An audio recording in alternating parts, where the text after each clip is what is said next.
So now what we're going to talk about is the Employment Standards Act. The Wynne government, right before the election, made a variety of different changes to the Employment Standards Act, including minimum wage.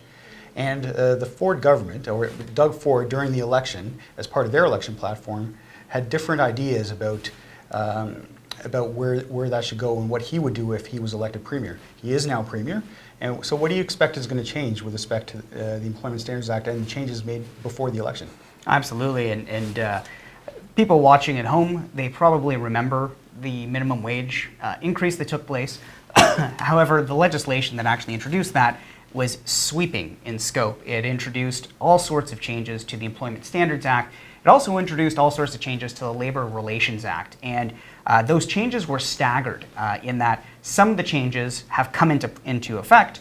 A number of the changes are actually not coming into effect until January 1st of 2019.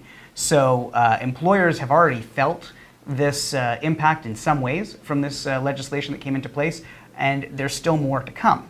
Now, most significantly, just in terms of public profile on this, is that on January 1st, 2019, and this is written into the legislation, is when the next increase in the minimum wage to $15 an hour comes into effect.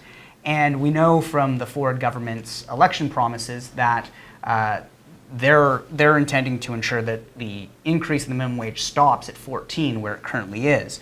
So that means that they're going to have to open up that piece of legislation in order to amend it. Now, if they're opening up that piece of legislation, all sorts of other provisions, like those surrounding scheduling, sick day provisions, vacation pay, all sorts of other pieces that were in that employment standards part of the bill will be looked at as well, and that there's an opportunity for people to say, this is going to affect me in a variety of ways, and we should reconsider on some of these. And similarly, not explicitly necessary, but probably going to happen at the same time, are the changes to the Labor Relations Act. So, we do expect to see some changes on that.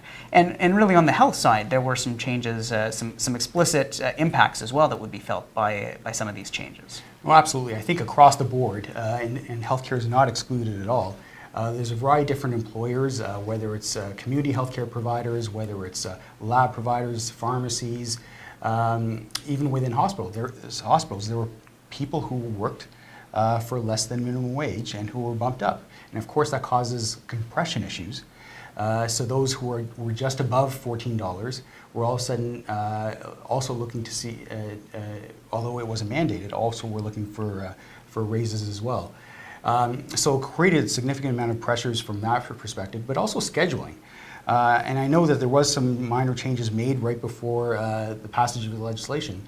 But for example, if there's a health scare or for some reason there's a surge in healthcare demand, for example, due to infection or flu, and the hospital or the provider needs to staff up very quickly, the 48-hour notice that is in the new legislation provision doesn't necessarily help things. It's not something easy that they can do.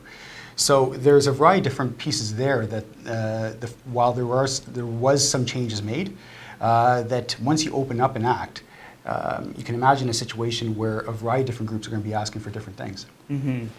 So what does this mean?